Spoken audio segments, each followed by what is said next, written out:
And really, one could argue the next move by government to bring in so much demand into the real estate market is effectively going to overload the system itself. And once you overwhelm something, public perception around the concept changes a lot.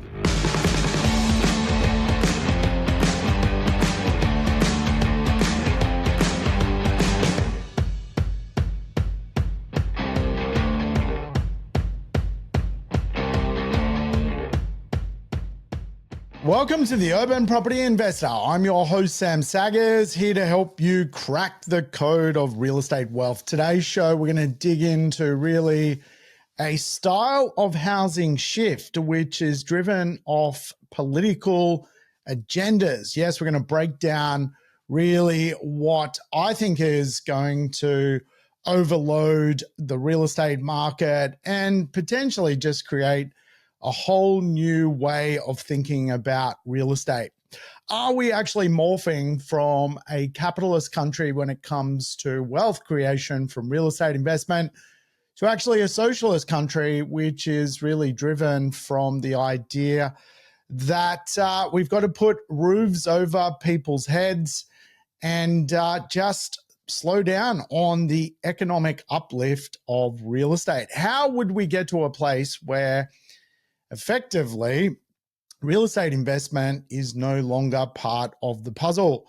Let's have a chat about it. I think it's a worthy conversation of a podcast. So today we're going to dig into the Cloward-Piven style housing shift. Yes, we're going to draw on the political economic theories of Cloward and Piven, those old chestnuts. But hey, welcome back, regulars. Play the program in double speed. Get your life back. All the episodes I've done are lessons on real estate, so feel free to go back in time if Cloward-Piven style of housing shift does not rock your boat. But hey, the idea of Cloward-Piven goes back to the 1960s. It was a bit of a radical kind of economic concept that if you just want change, you basically create policies and as a government, potentially strain the system to justifying basically creating a new economic system. And that's really the Cloward-Piven model. And it was a model developed, designed a little bit radical, but designed to kind of create socialism in government areas and in industries within a capitalist environment. So really the model, if you like, is overload the system until it doesn't work and oversee the destruction of the system.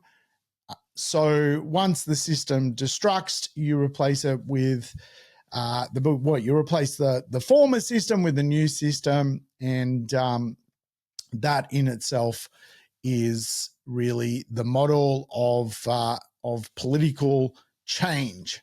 And so what does any of that have to do with the price of fish? Well, let's talk about the Cloward-Piven price of fish, because one can describe really what next inside the Australian real estate market as a bit of a scorched earth policy.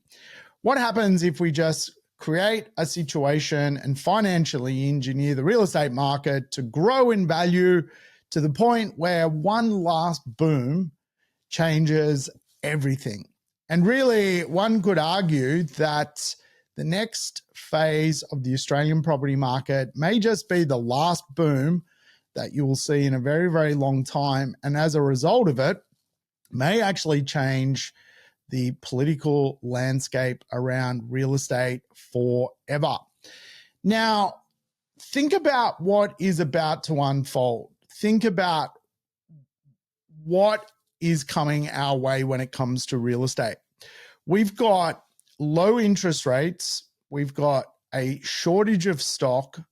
Tradespeople in many places are being rerouted to government jobs and big infrastructure projects such as the Brisbane Olympic Games. we're not producing enough real estate to keep up with demand. And we've got this incredible amount of immigration, which is unfolding every single year. Every single year, we come up with a quota of how many people we want in the country, and we expect that quota to take about 12 months to be met, and we tend to meet the quota within 6 or 7 months. We are at record-breaking speed when it comes to population growth, one of the fastest in the world. We are in the top 10 countries in the world, growing fast. And so we've got record low building, record high migration, huge infrastructure spends, low rates. We're now in a downward spiral when it comes to the interest rate market. Interest rates are dropping. We've just had rate cuts. We'll have more rate cuts. And then, of course, to add fuel to the fire, the federal government has come up with a plan to basically fund 100,000 places of first home buyers coming into the marketplace, basically funding them into a deal, allowing them to buy real estate with basically a very, very low amount of money. So that next wave of 100,000 people coming into the market is a huge amount of people and will game change, particularly the lower end of the marketplace, the most affordable end of the marketplace. And really, you could argue that because the model of rising costs of living, essentials are very, very hard for a lot of people to keep up with, rent and mortgage costs. Wages aren't growing when adjusted to inflation. Government debt's fairly high, personal debt's fairly high. Education, as a pathway to an outcome, often is leaving people with a HECS debt, a financial burden, rather than a prosperous future. You've got effectively surplus unemployment masked by things like people having to drive Uber or do fast food deliveries or casual contracts. And really, there's a lot of overqualified people that are basically financially illiterate in our world at the moment. And of course, all of this gravitates to today. We have a housing affordability crisis. We have a housing affordability crisis. And really, I've given some insights into fixing the housing affordability crisis using some basic logic, some simple, pragmatic ideas to get the housing crisis more even for people. And I won't go into all of them today, but really one could argue most politicians are ignoring the reality of just making things affordable and actually going into this Cloward-Piven model of housing style change by just scorching the marketplace. If you create and financially engineer one more property boom, you are going to change the landscape of property forever. And one could argue it's one of the best ways to just end some of the debates around real estate investment.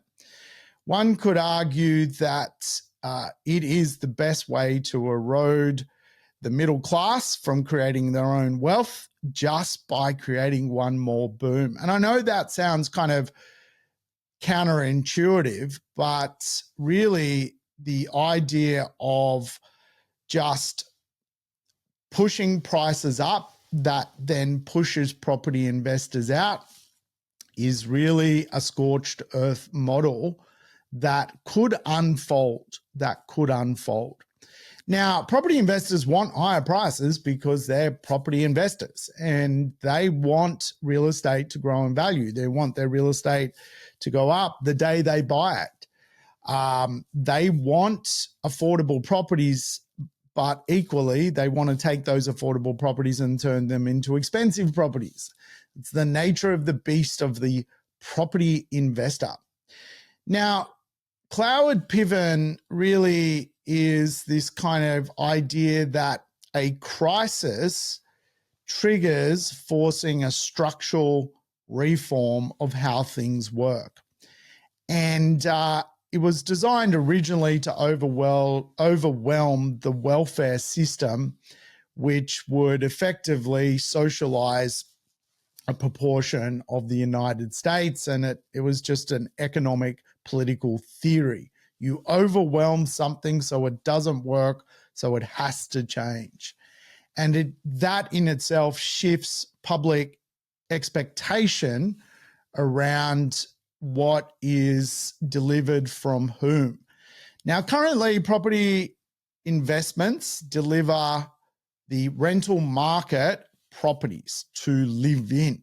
Property investment from mum and dad property investors. And I often refer to them as property savers because they're really just regular people who've worked pretty hard in their world, got a decent enough income, got equity in their family home, and they basically take some equity out of their family home and bet on a new property to help them reach their financial goals.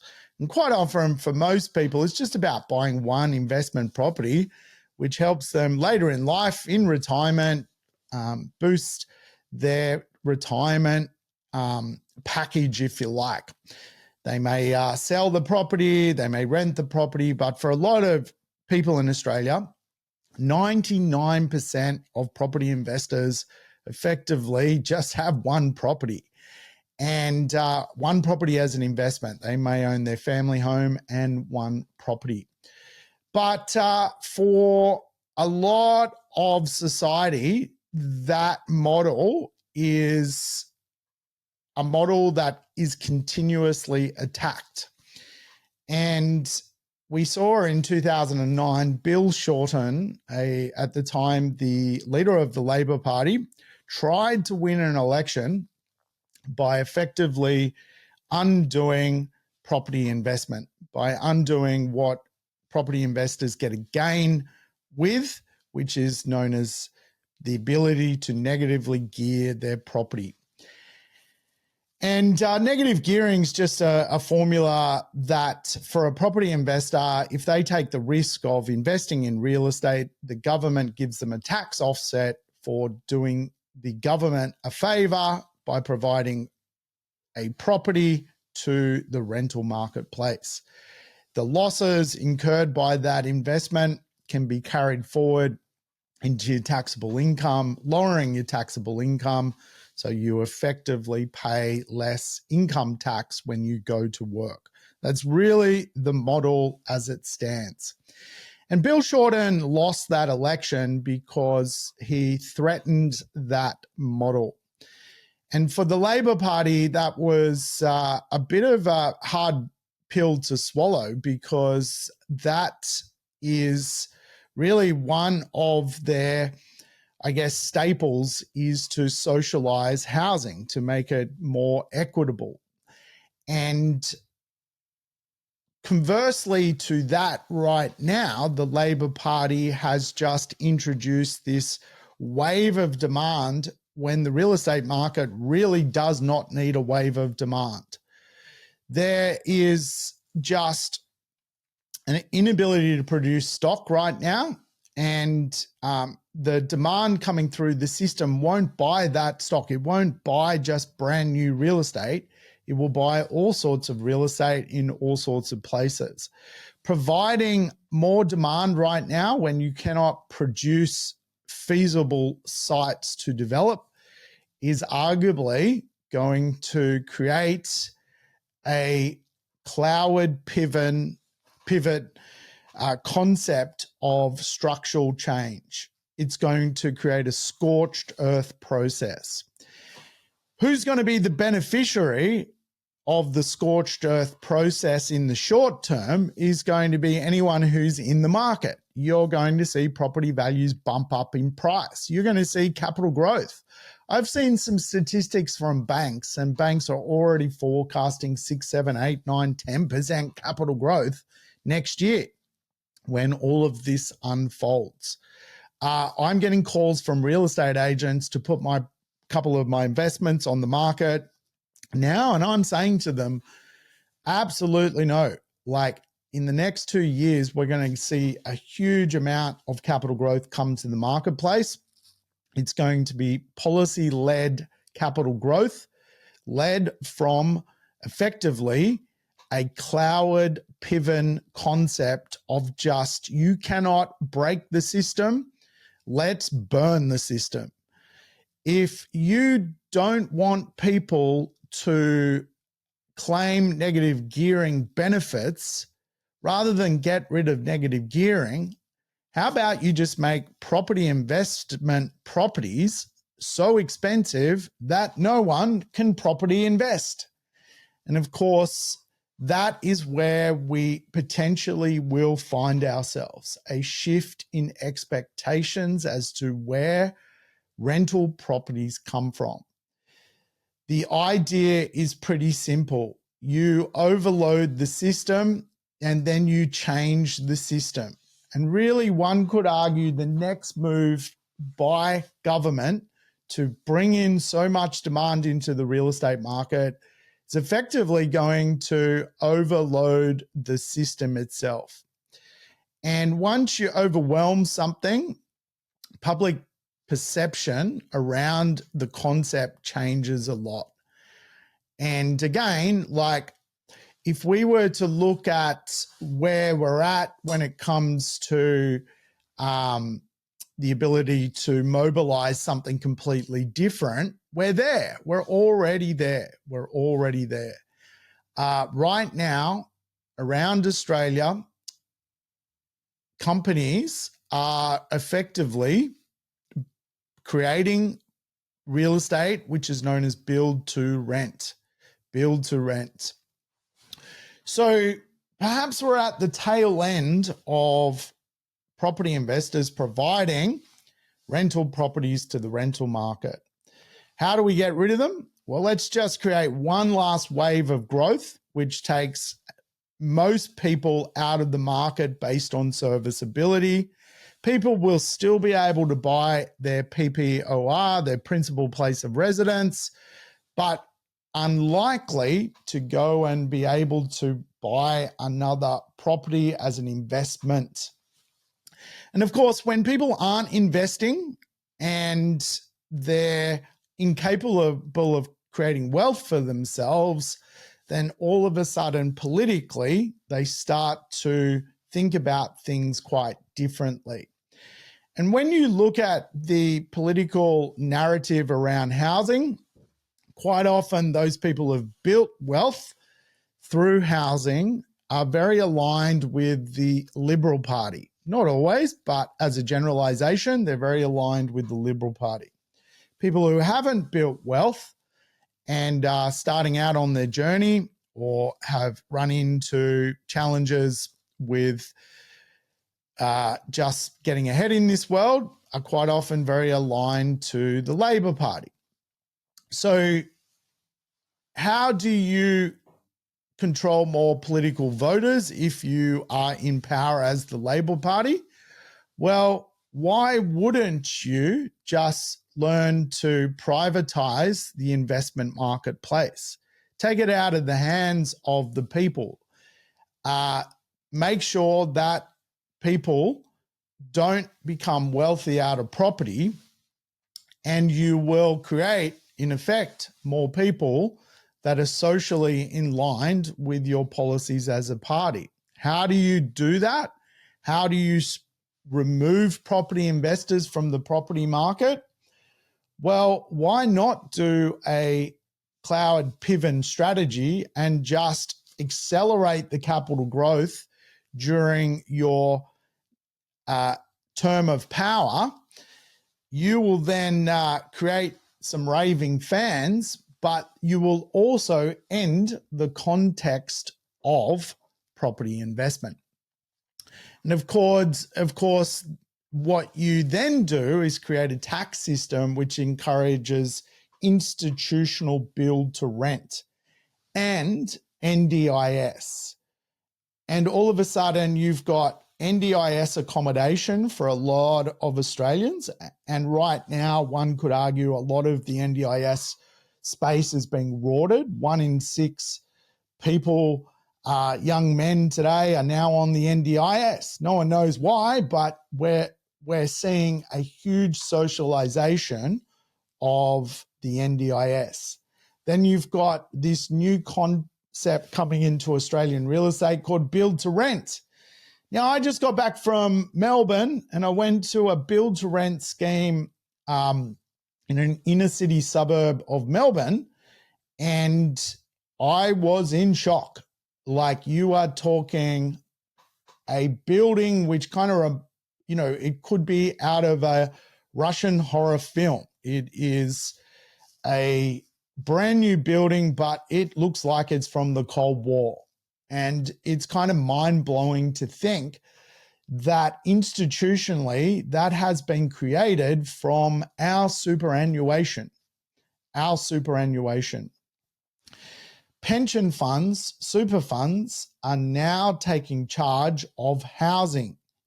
Pension funds and super funds, industry funds, are funds that are quite often run through the unions. The unions are winning the jobs to build the housing. And again, how do you end up in a society where the renter can either have 2 choices? They can rent for life and have long tenure, or they can get themselves into the property market and be a homeowner, but not a homeowner plus an investor. Well, you socialize effectively the landlord market. You institutionalize it. And once you institutionalize something, once you reform the system that people are basically used to getting their housing from government, you start to eradicate the idea that wealth creation in true capitalism comes from the hard-earned efforts of individuals. People start to rely on the state. Now, when I lived in Sweden, I lived in a socialist country, and there was no real such thing as a private landlord that provided housing to the rental marketplace. There were the odd person that did do that, but 99% of rental properties came through the system. They came from the state. You put your name on a waiting list and you got housed. You put your preference as to what neighborhood you would like to live, and you got housed, and you paid money to effectively the state. The state was and is the system of housing.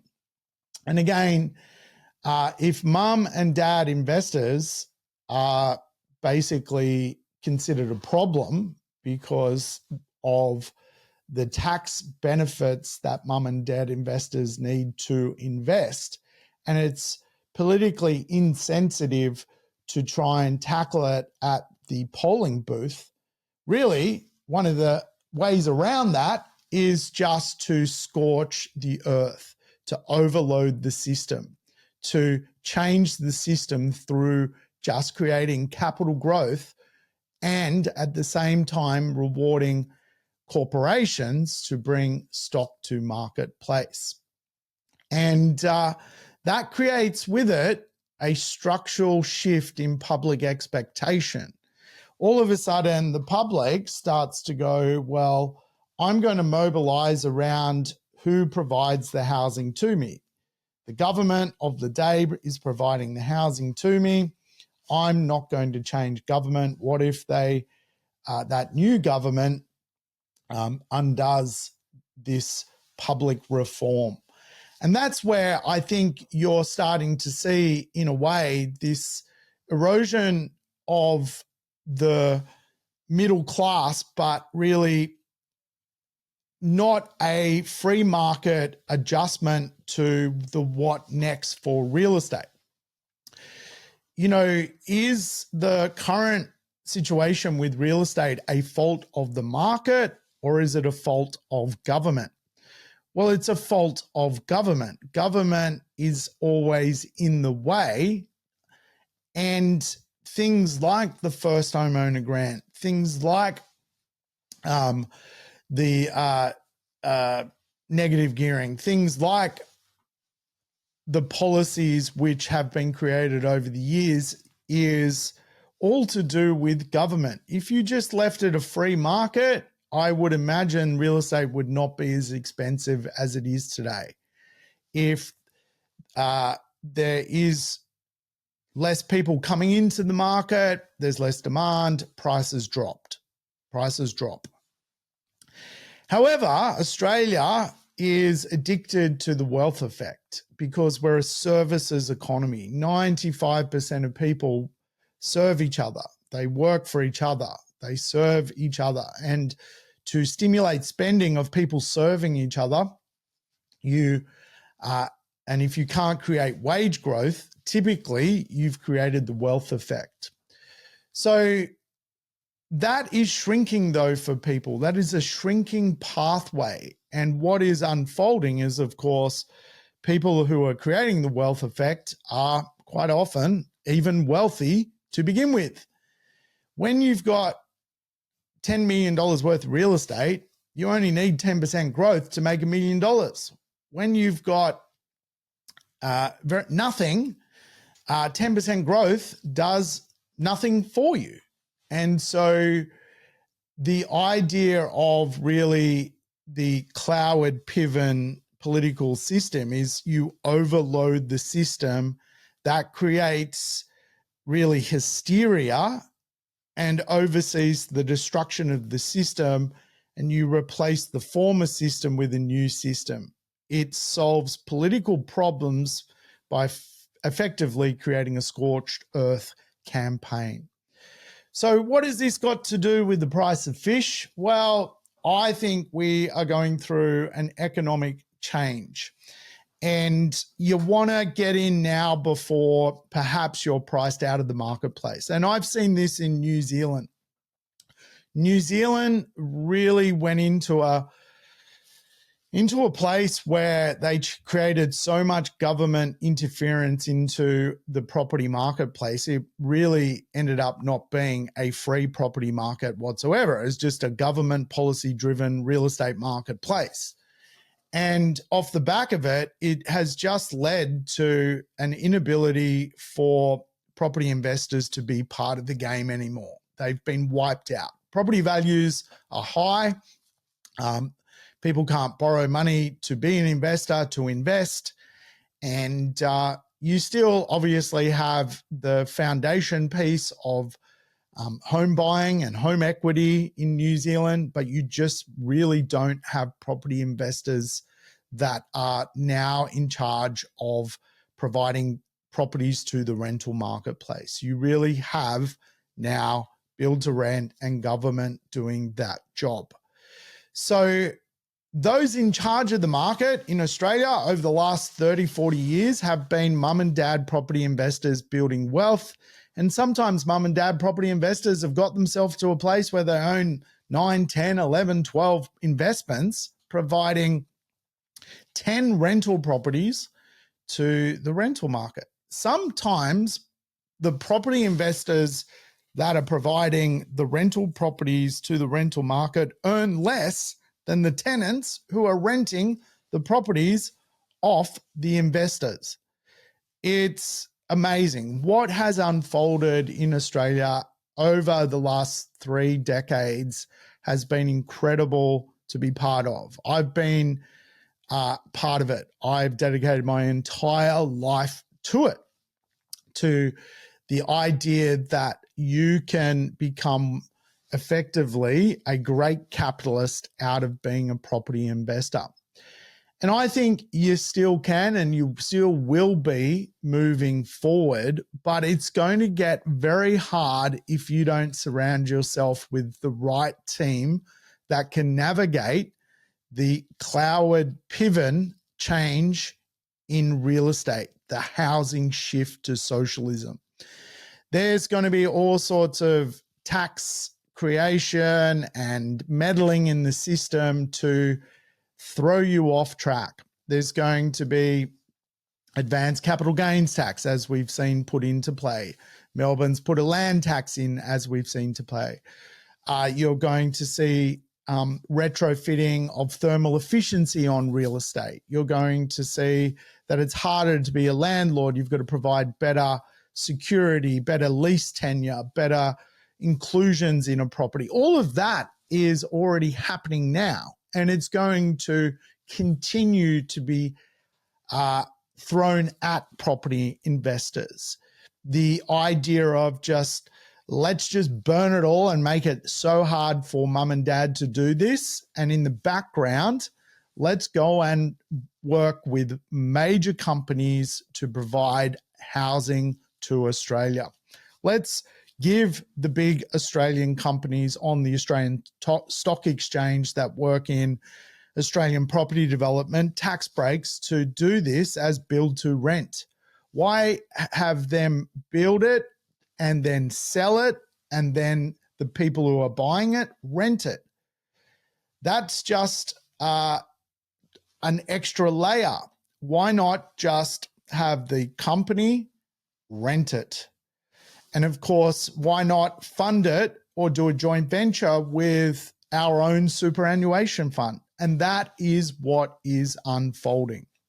And of course, when you're renting from effectively a quasi-government model, you're very unlikely to want to see a change of government because you are drawn in by the hand that is feeding you.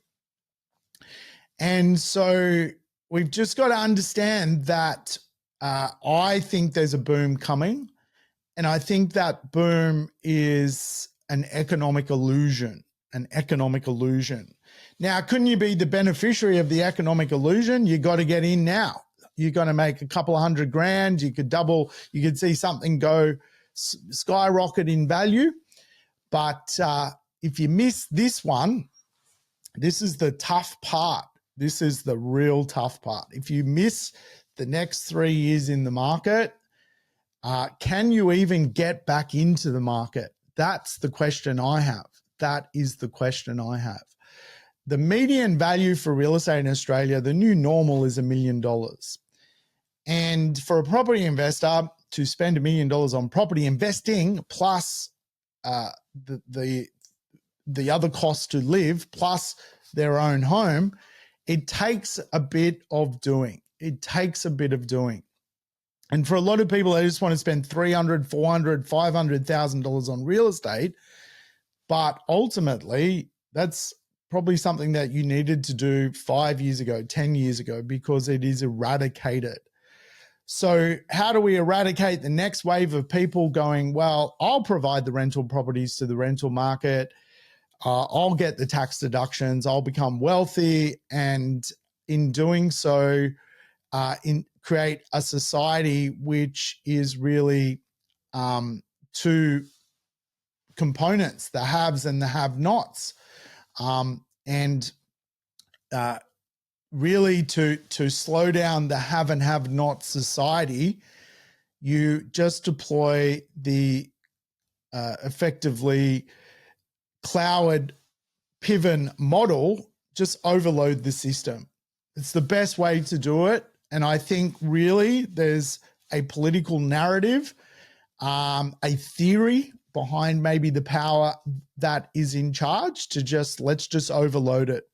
Because it's kind of blowing my mind that you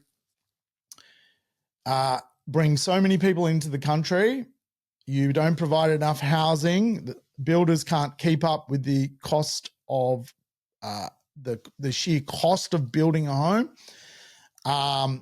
The market is struggling to interface with that dynamic as it stands. But now you overload the system by just throwing 100,000 people with really no money. They haven't no money. They've just saved $30,000, $40,000. You get them into the market. You provide this last punch, the knockout blow, and you push the market up. You financially engineer the market to go up to the point where you are solving a political problem long term. You are solving a political problem long term. The long-term political problem for Australia is inequality. Inequality. How do you solve it? Well, you just let go of the people that created the wealth and make it virtually impossible for them to re-enter the market themselves. They have what they have. Let them take it to their grave. And everyone else, you start the system again. And effectively, it's a form of socialism. And again, like I've lived in I tried to be a socialist, and I found it very, very difficult because of just the lack of really self-accountability that you just stuck on the drug. And in Sweden, when I lived in Sweden, basically everyone went to university till virtually 30 years of age, got paid by the state and rented properties off the state. And eventually they got a job and did the same thing, had babies and did the same thing all on over again. It's a real lack of entrepreneurial flair when I lived in Sweden. That was a long time ago, but maybe things have changed. But Sweden provided, basically, is a socialist model. And, they're good socialists, good people, happy people. They're not, complete Marxists and, trying to go to war with people over the ideology. But the system itself is about the state providing just about everything and high taxes. And that in itself can kill productivity. So anyway, today's show is a little bit more of an economic theory. It's a hunch. I can't prove any of this. You may think I'm a bit of a crackpot, but I thought it worth talking about because I'm certainly seeing some signals which blow my mind that we're potentially going to have another little property boom. We're going to have prices rise again, just coming out of an inflationary environment, going back into a growth environment inside of real estate, pushes the cost of living up. Is it just a political narrative to scorch the earth, burn it down, get rid of the property investors once and for all, and we can go to a new model? And of course, how do you fight fire with fire? Well, just be a property investor. Just get on with it. Get into the market before potentially you become a little panda bear. And I'll be a panda bear until the day I die. And there may only be a few of us who are capable of property investing. We'll work out how to do it together. There's ways around the system. Joint ventures, syndications, co-investing. There's ways to play the game. And that's why you got to be part of a model, part of a team, part of a group that is constantly thinking about this stuff. Really, that's really important, I think, moving forward, because it's not going to be simple. It's not going to be simple. Property investment, once upon a time, was pretty simple. You bought a property, you rented it out. That was it. That was the model. Now you got to buy a property. Think about thermal efficiency. Make sure the property is part of the guidelines of the rental marketplace. You're up against build to rent. What are they doing with their real estate investments? You're fighting fire now with first home buyers coming into the market. That they can buy a property with $40,000, the same property you need $160,000. How do you play the game? How do you play the game of capitalist when real estate is socializing, when real estate is becoming a socialist model? And hopefully this is serves as a bit of a wake-up call. I just wanted to share it as the wake-up call. Get into it. Don't sit on the fence. All right, folks, thanks for your time. Thanks for tuning in to the Urban Property Investor. If you enjoyed the episode, make sure to subscribe on your favorite podcast platform or YouTube so you never miss an episode. I'd love for you to rate the show and share it with your family and friends. Let's spread the word about property investing. Stay connected between episodes on Facebook, Instagram, and LinkedIn. And check out the rest of our podcast network at positivementor.com.au. And if you're serious about growing your property portfolio, don't miss our complimentary Property Investor Nights. Register now via the link in the show notes. See you next time.